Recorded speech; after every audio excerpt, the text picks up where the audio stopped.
రీసెంట్గా ఒక subscriber ఎంసీయూలోని multiverse సాగాలోని ఎన్ని ఫిలిమ్స్ హిట్ అయ్యాయి, ఎన్ని ఫిలిమ్స్ ఫ్లాప్ అయ్యాయి అనే దాని గురించి స్పెషల్ వీడియో చేయమని అడిగారనమాట. ఆల్మోస్ట్ అన్ని ఫిలిమ్స్ కూడా మనం కవర్ చేస్తాం. బాక్స్ ఆఫీస్ డీటెయిల్స్ ని కూడా ఫిలిమ్స్ రిలీజ్ అయ్యే టైం నుండే అన్ని కవర్ చేస్తున్నాను. కాకపోతే ఇన్ఫినిటీ సాగా రేంజ్ ఇంపాక్ట్ అయితే మల్టీవర్స్ సాగా స్టోరీ టెల్లింగ్ లో అసలు ఇవ్వలేకపోయింది. కానీ కమర్షియల్ గా కూడా చాలా ఫిలిమ్స్ ఫెయిల్ అయ్యాయి. అందులో ఇప్పటిదాకా 13 ఫిలిమ్స్ రిలీజ్ అయ్యాయి ఈ మల్టీవర్స్ సాగాలోని. అందులో 7 ఫిలిమ్స్ ఫ్లాప్ అయ్యాయి, 6 మాత్రమే హిట్ అయ్యాయి. సో ఆల్మోస్ట్ ఈ సాగా ఎండ్ అయ్యే టైంకి వచ్చేసింది. కాబట్టి బాక్స్ ఆఫీస్ అనాలిసిస్ ప్రకారం కూడా ఈ సాగా ఎంతవరకు ఫెయిల్ అయింది, ఎన్ని కమర్షియల్ ఫెయిల్యూర్స్ ఎలా జరిగాయి అనే దాని గురించి కంప్లీట్ గా డీటెయిల్డ్ గా ఈ వీడియోలో తెలుసుకుందాం. ముందుగా ఈ సాగా అనేది PS4 లోని బ్లాక్ విడో ఫిలిం తోటి మొదలైంది. అవును, ఎండ్ గేమ్ తర్వాత ఫార్ ఫ్రమ్ హోమ్ తోటి PS4 ని కానీ మల్టీవర్స్ సాగాని కానీ మొదలు పెట్టలేదు. దాంతోటే స్టోరీ ఎండ్ చేసేసారు. ఎండ్ గేమ్ తర్వాత ఫిలిమ్స్ కాబట్టి ఫార్ ఫ్రమ్ హోమ్ కి బ్లాక్ విడోకి ఒక కొత్త ఎక్సైట్మెంట్ అయితే ఎక్కువ శాతం క్రియేట్ అయింది. ముఖ్యంగా బ్లాక్ విడో ఒక కొత్త PS4 అండ్ కొత్త సాగా మొదలు పెట్టబోయే ఫిలిం కాబట్టి ఆ న్యూ ఎక్సైట్మెంట్ అయితే కనిపించింది. కోవిడ్ వల్ల ఎక్కువ డిలేస్ వల్ల బడ్జెట్ లోని ట్యాక్స్ ఇంట్రెస్టే పెరిగిపోయింది. ఫిలిం యొక్క రిలీజ్ డేట్ కూడా ఎక్కువ డిలేస్ వల్ల ప్రొడక్షన్ కి మార్కెటింగ్ కి ఖర్చు పెట్టిన చాలా డబ్బులు కూడా బ్లాక్ విడోకి వేస్ట్ అయిపోయాయి. ఆ విధంగా బడ్జెట్ దాదాపుగా 290 మిలియన్స్ వెళ్ళిపోయింది. మార్కెటింగ్ కూడా కలుపుకుని 375-380 మిలియన్స్కి టచ్ చేసేసింది అనమాట.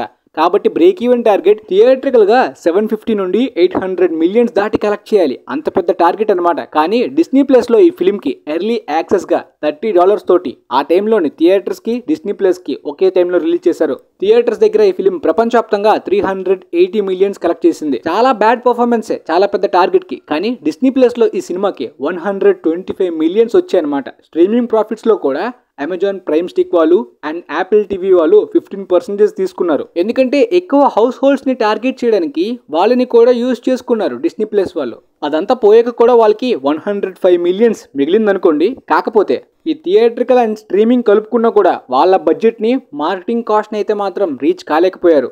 బట్ తర్వాత వచ్చిన షాంగ్‌చి మాత్రం బాక్స్ ఆఫీస్ దగ్గర బ్లాక్ బస్టర్ గా పర్ఫామ్ చేసింది. బ్లాక్ విడో మాత్రం ఒకవేళ కోవిడ్ లేకపోయినా మిక్స్డ్ రివ్యూస్ రావడం వలన ఆ పెద్ద టార్గెట్ ని రీచ్ అవ్వడం కష్టం అన్నట్టే కనిపించేసింది నెంబర్స్ బట్టి. ఆ తర్వాత ఎటర్నల్స్ అయితే కంప్లీట్ గా ఇప్పుడు థండర్ బోల్ట్స్ ని న్యూ అవెంజర్స్ కి కాదు, ఈ సాగాలోని ఎటర్నల్స్ నే కొత్త అవెంజర్స్ రేంజ్ లో ప్రెజెంట్ చేద్దామని చాలా గట్టిగా ప్రయత్నించారు. చాలా పెద్ద పెద్ద ప్లాన్సే కనిపించాయి.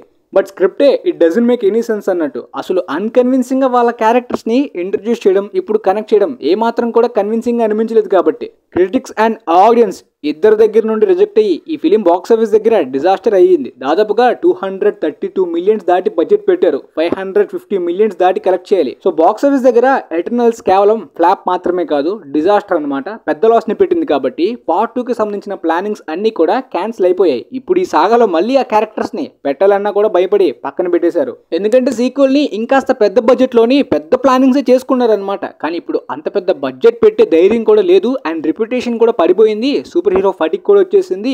ఈ సాగాలోని ఒక క్లారిటీ లేదు. కాబట్టి ఈ టైంలోని ఈ ఎటర్నల్స్ మీద మరొక ప్రయోగం చేయడానికి మార్వెల్ సిద్ధంగా లేదు. ఆ తర్వాత No Way Home box office దగ్గర బ్లాక్ బస్టర్ గా నిలిచింది. ఈ సాగాలోనే హైయెస్ట్ గ్రాసర్ గా కూడా నిలిచింది. యాక్చువల్ గా ఇన్ఫినిటీ సాగా లాగా అవెంజర్స్ 1 గానీ, ఏజ్ ఆఫ్ అల్ట్రాన్ గానీ, సివిల్ వార్ లాంటి ఫిలిమ్స్ ఈ సాగాలో లేనందువలన ఎటర్నల్స్ ని అవెంజర్స్ 1 లాగా, నో వే హోమ్ ని అవెంజర్స్ 2 రేంజ్ ప్రాజెక్ట్ లాగా, ఆ తర్వాత Multiverse of Madness, Deadpool and Wolverine ని కూడా అదే రేంజ్ ప్రాజెక్ట్స్ లాగా బడ్జెట్ ని మార్కెటింగ్ ని గట్టిగా ట్రై చేద్దామని అనుకున్నారు అనమాట. అందులో No Way Home, Deadpool and Wolverine మాత్రమే సక్సెస్ అయ్యాయి. అవును, మీరు విన్నది నిజమే. మల్టీవర్స్ ఆఫ్ మ్యాడ్నెస్ ప్రాఫిట్స్ ని తిరిగి తీసుకురాలేదు, థియేట్రికల్ గా లాసెస్ ని మిగిల్చింది.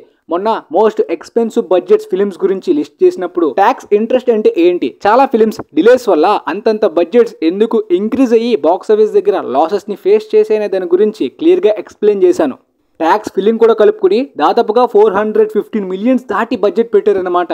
అండ్ మార్కెటింగ్ కలుపుకుంటే 500 మిలియన్స్ కూడా దాటిపోయింది. సో 1 బిలియన్ దాటితేనే ఆ ఫిలిం సేఫ్ అయ్యి ఉండేది అనమాట.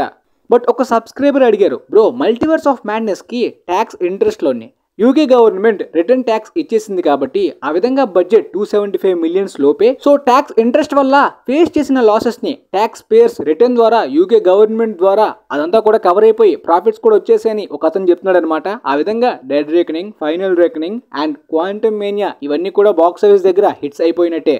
అవును, డెడ్ రేకనింగ్ కి కూడా UK government tax payers return ఇచ్చారు, దాంతోపాటు క్వాంటమ్ మేనియాకి కూడా ఇచ్చారు. కానీ అవి బాక్స్ ఆఫీస్ దగ్గర హిట్స్ అయిపోయినట్టు కాదు కదా. థియేట్రికల్ గా ఆ ఫిలిమ్స్ ట్యాక్స్ ఇంట్రెస్ట్ హెవీగా పెరగడం వలన బాక్స్ ఆఫీస్ దగ్గర లాసెస్ ని ఫేస్ చేసి స్ట్రీమింగ్ అండ్ డిజిటల్ గా ప్రాఫిట్స్ ని అయితే ఎర్న్ చేశారు. స్టూడియోస్ కి లాసెస్ లేదు, బట్ థియేట్రికల్ గా ఫెయిల్ అయినట్టే కదా. ఇన్ఫాక్ట్ డెడ్ రేకనింగ్ లాగా మల్టీవర్స్ ఆఫ్ మైండ్నెస్ కి ఎలాంటి పెద్ద క్లాష్ కూడా లేదు. 1.5 బిలియన్స్ కలెక్ట్ చేసే పొటెన్షియల్ కూడా ఉంది. బట్ ఆడియన్స్ స్కోర్ కూడా కంప్లీట్ గా మిక్స్డ్ గా మారిపోవడం వలన ఆ ఫిలిం రికవర్ చేయలేకపోయింది. ఈవెన్ క్వాంటమ్ మేనియాకి కూడా విపరీతమైన నెగిటివ్ రెస్పాన్స్ వల్లనే ఫెయిల్ అయ్యాయి. ఇవేమి కూడా నీచే జానరాస్, లిమిటెడ్ ఆడియన్స్ ని టార్గెట్ చేసే జానరాస్ కాదు కదా.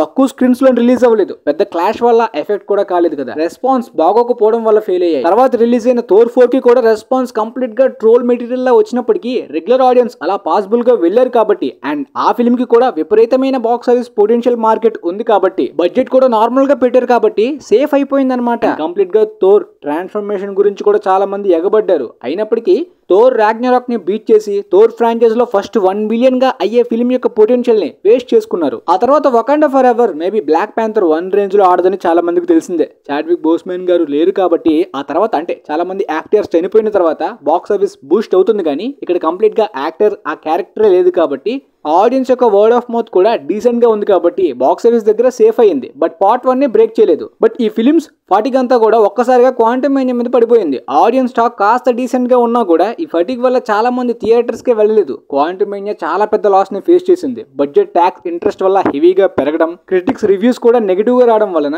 ఆడియన్స్ రెస్పాన్స్ డీసెంట్ గా ఉన్నా చాలా మంది ప్రయత్నించలేదు, ట్రై చేయలేదు, వదిలేశారు. ఆ తర్వాత guardians of the Galaxy volume 3 box office దగ్గర చాలా అద్భుతమైన లాంగ్ రన్ తో రీసెంట్ టైమ్స్ లో ఒక ఎంసీ ఫిల్మ్ చాలా బాగా పర్ఫామ్ చేసింది లాంగ్ రన్ లో అని చెప్పుకోవాలి.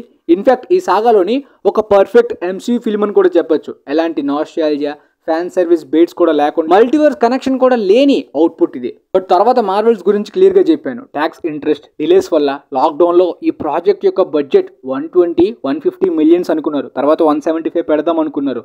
విపరీతంగా పెరిగిపోయింది. 374 మిలియన్స్ బడ్జెట్ పెడితే కేవలం 205 మిలియన్స్ మాత్రమే గ్రాస్ వచ్చింది. సో ఇమాజిన్ చేయండి ఎంత పెద్ద లాస్ అయిందో. ఆల్మోస్ట్ హాలీవుడ్ కే biggest loss ever all time record పెట్టింది సినిమా. తర్వాత డెడ్ పూల్ అండ్ వొల్వరిన్ మాత్రం చాలా మంచి ప్రాఫిట్స్ తో బాక్స్ ఆఫీస్ దగ్గర బ్లాక్ బస్టర్ గా నిలిచింది. కానీ ఆ తర్వాత అన్ఎక్స్పెక్టెడ్ ఏం లేదు, క్యాప్టెన్ అమెరికా 4 కి ట్రైలర్స్, ప్రమోషనల్ మెటీరియల్స్ అప్పుడు చాలా మంది డౌట్ పడ్డారు. దాంతోపాటు కేవలం రెడ్ హల్క్ ఆ క్లైమాక్స్ సీన్నే కంప్లీట్ మార్కెటింగ్ లో యూజ్ చేశారు. స్టోరీ టెల్లింగ్ లో ఫాల్ట్ ఉంది కాబట్టి క్రిటిక్స్ యూజువల్ గా డిసప్పాయింట్ అయ్యారు. కానీ ఒక నార్మల్ ఎంసీయూ ఫిలిం మినిమం ఒక 500 మిలియన్స్ ని క్యాప్టెన్ అమెరికా ఫ్రాంచైజ్ తోటి, రెడ్ హల్క్ క్యారెక్టర్ తోటి క్రాస్ చేసేసింది అనుకున్నారు, కానీ బాక్స్ ఆఫీస్ దగ్గర ఫెయిల్ అయింది. పెద్ద క్లాష్ కూడా లేదు, అలానే పెద్ద లాస్ కాదు, కానీ నార్మల్ గా ఫ్లాప్ అయితే అయ్యిందనమాట. ఈ సినిమా బ్రేక్ ఈవెన్ ని ప్రాఫిట్స్ ని ఎర్న్ చేసుకోలేకపోయింది. కానీ ఆ తర్వాత షాకింగ్ థండర్ బోల్ట్స్ క్లియర్ గా ఫటిక్ అయితే కనిపిస్తుంది. ఈ ఫిలిం ఎవరు కూడా థియేటర్స్ లో వెళ్లే ఇంట్రెస్ట్ అయితే చూపలేదు అని తెలుస్తుంది. But reviews Captain America 4 in fact Deadpool and Wolverine కన్నా కేవలం ఒక ఫ్యాన్ సర్వీసే కాదు, అట్లీస్ట్ ఒక వాచబుల్ కంటెంట్ అన్నారు కాబట్టి లాంగ్ రన్ లో ఆడుతుందని అనుకున్నారు అనమాట. న్యూ అవెంజర్స్ గా ప్రమోట్ చేసుకున్నప్పటికీ కూడా ఈ ఫిలిం బాక్స్ ఆఫీస్ దగ్గర మినిమం 400 మిలియన్స్ కూడా టచ్ చేయలేకపోవడం, 100 మిలియన్స్ లాస్ పెట్టడం చాలా పెద్ద shocking. So multiverse of madness, Thor 4 ఇలా చాలా ఫిలిమ్స్ వల్ల వాటి ఇంపాక్ట్ వల్ల ఫటిక్ ఒక్కసారిగా గుడ్ ఫిలిమ్స్ మీద కూడా పడిపోయింది అనమాట. ఎవరు ఇంట్రెస్ట్ చూపించేయట్లేదు మార్వెల్ ఫిలిమ్స్ అంటే. ముఖ్యంగా రెగ్యులర్ ఆడియన్స్ కి నమ్మకం అయితే కోల్పోయింది. ఈ ఫిలిం కి పెద్ద క్లాష్ ఏం లేదు, స్క్రీన్స్, ఐమాక్స్ అంతా కూడా బాగానే దొరికింది. అయినప్పటికీ కూడా పర్ఫార్మెన్స్ చాలా వీక్ అయిపోయింది. సో కేవలం డెడ్ పూల్ అండ్ వొల్వరిన్ లేదంటే పెద్ద పెద్ద అవెంజర్స్ లాంటి క్రాస్ ఓవర్స్, ఇప్పుడు ఫెంటాస్టిక్ 4 ఇలాంటి టీమ్ ఆఫ్ ఫిలిమ్స్ పెద్ద అట్రాక్షన్ ఉంటే తప్పించి ప్రతి మార్వెల్ ఫిలిం కి కూడా ఆడియన్స్ వచ్చేలాంటి మూమెంట్స్ లేవు. ఈవెన్ డీసీ అయినా సరే ప్రతి సూపర్ హీరో జానరాకి కూడా ఓన్లీ హైప్డ్ బిగ్ ప్రాజెక్ట్స్ కి ఆ కంటెంట్ లో మ్యాటర్ ఉంటేనే వర్క్ అవుతుంది. నార్మల్ ప్రాజెక్ట్స్ కి, నార్మల్ జానరాకి అదే రేంజ్ మార్కెట్ ప్రతి ఫిలిం కూడా వర్క్ అయిపోతుందని నమ్మేలా లేదు. మరి చూద్దాం తర్వాత ఈ ఫిలిమ్స్ ఎలా వాటి మార్కెట్ ని మళ్ళీ తిరిగి ఎర్న్ చేసుకోగలుగుతాయనేది. ఈ 2 ఇయర్స్ బాగా క్రూషియల్ సూపర్ హీరో జానరాస్ కి. తర్వాత ఏమవుతుందో మరి. మీకైతే కంప్లీట్ గా ఈ సాగా గురించి, సూపర్ హీరో జానరా గురించి, బాక్స్ ఆఫీస్ గురించి కంప్లీట్ గా అర్థమైంది అనుకుంటున్నాను. వీలైతే ఈ వీడియో మీ ఫ్రెండ్స్ లో ఉన్న వాళ్ళకి కూడా షేర్ చేయండి, మేబీ వాళ్ళకి కూడా యూజ్ అవ్వచ్చు అని అనుకుంటున్నాను. And thanks for watching guys.